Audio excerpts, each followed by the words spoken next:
When it comes to accessories like keyboards, mice, and more, you want to make sure you're getting the best quality product possible to help streamline your workflow.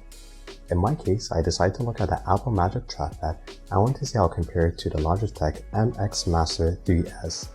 In this review, I'll be looking at the battery life, build, customization option, and more, and deciding which product works best for me. So make sure you stay to the very end to hear which one I choose, and hopefully that will help you make a decision of which product works best for your workflow. The Apple Trackpad, like its computers, is made from aluminum for its chassis and a textured glass top to move the cursor and other gesture controls. There's a switch at the top to turn on the trackpad and a lightning charging port. The MX mouse feels great to the hands with its rubber composite texture. Between these two accessories, the trackpad is heavy at 250 grams compared to the MX mouse at 141 grams. The MX mouse also comes with a USB receiver. If you made it this far, make sure to like, subscribe, and share. It'll help the channel grow and allow me to produce more content that you'll enjoy. Of course, the trackpad pairs via Bluetooth to your Apple device. This would be an important feature if you're a user who uses MacBook in clamshell mode or places it in an elevated stand. In my testing, I didn't witness any sort of lag or drop connection between MacBook and trackpad. If you have multiple Mac computers close to each other, you can use the universal control feature to move between MacBook Air and Mac Mini for instance. In settings, go to Display Advanced button and enable Allow your pointer and keyboard to move between any nearby Mac or iPad. Side note, universal control also works for Apple keyboard with Touch ID. If you're to use the MX mouse with the MacBook, you need to have a USB dongle to attach the USB receiver to, but universal control will still work between Mac computers. What the MX mouse has an advantage over the trackpad is that you can switch between Apple and Windows devices by pressing the receiver button under the mouse. What I didn't like about the trackpad is how expensive it is. If you get a space gray or black version, you'll pay $20 more than the white model for whatever reason. So a total of $192 Canadian including tax, but paying more for a different color feels punitive in my opinion. The MX Master 3S comes up to $113 Canadian, including tax, and the color you choose doesn't affect the pricing. According to Apple, the battery life is about a month before you need recharging, and my testing found this to be accurate. I found that the charge time to be pretty fast, like getting a full charge after an hour or two. Like any other accessory, you can still use the trackpad while it's charging. The MX mouse battery life is crazy long. Even though Logitech says 70 days worth of charge, I found that the mouse exceeded this estimate by a few weeks. When the mouse battery is pretty low, the LED will pulse red, but once you start charging it, the small LED light pulses green. When it's done charging, the LED will be green without any pulsing. A full battery charge takes less than an hour. I'm someone who takes care of his tools, but over time they begin to show their age. For example, I found that the MX Master was subject to minor disintegration on the surface, leaving little rubber crumbs on the desk. The black pads underneath it are easy to be scuffed and scratched really easily.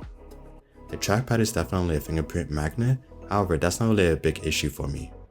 That said, the top is made of glass, so if you drop it, it's likely to shatter upon impact. From my experience, the trackpad is easier to clean if your hands are dirty, but the MX Master picks up food and dust particles pretty easily between the joints and surface. For both accessories, you can use a damp cloth to clean them. The MX Master comes with a Logi Options software that allows you to customize the buttons. Do you need to change the functionality of the middle button that controls the scroll wheel? Yep, you can do that. Do you want to change the pointer and thumb wheel speed? Yep, that can be allowed. Or how about flowing between two different devices? Yep, your wish granted. Trackpad customization can be found under the settings. Just type in trackpad and it'll show up. What I like about this panel is that it provides a preview display on the top right of what those changes will look like. Customizing the trackpad means that you can adjust the tracking speed, the click and firmness, how you want to scroll and zoom, plus additional gestures like swiping left or right between website pages. I found that the MX mouse fits comfortably in my hand for very long periods and I didn't experience any sort of cramps or discomfort. When it comes to workflow, especially content creation, it's important to be as precise as possible. When producing a video, I like how precise I could grab or highlight the asset and manipulate it to the dimension or angle I need it at. Just a reminder, but the Logitech option allows you to customize the buttons for Final Cut Pro or any other application that is open, so you should give that a try. Also, the free spinning scroll wheel comes in clutch as I move back and forth through the timeline in Final Cut Pro, or if I need to rapidly scroll through web pages like Google search or Twitter. The trackpad is also decent for workflow, but I did experience my hand getting tired after extensive use.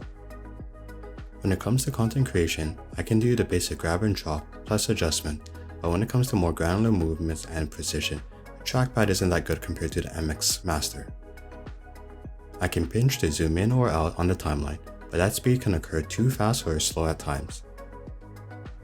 However, since web pages like Twitter or Google search use infinite web page scrolling, I experience my fingers getting tired instead of just having a scroll wheel spin without restraint. Working with the trackpad and MX Master over several weeks has helped me optimize my workflow due to the amount of customization available. Each of these accessories have pros and cons as I mentioned earlier, but if I was to recommend the better device, I'd say it would be the MX Master. The cost, button customization for different apps, and extended battery life is just too good to overlook. Plus, a mouse allows me to be more precise for adjusting assets for content creation. Finally, with universal control for macOS, I don't really see the tangible benefit of the trackpad over the mouse. Ideally, I would like to have this mouse fully Bluetooth instead of using a USB receiver, that way I could use it with my MacBook or even iPad. So in your opinion, which device do you prefer, mouse or trackpad? Leave a comment below. If you found this review useful, give a like, subscribe and share, and I'll see you in the next episode.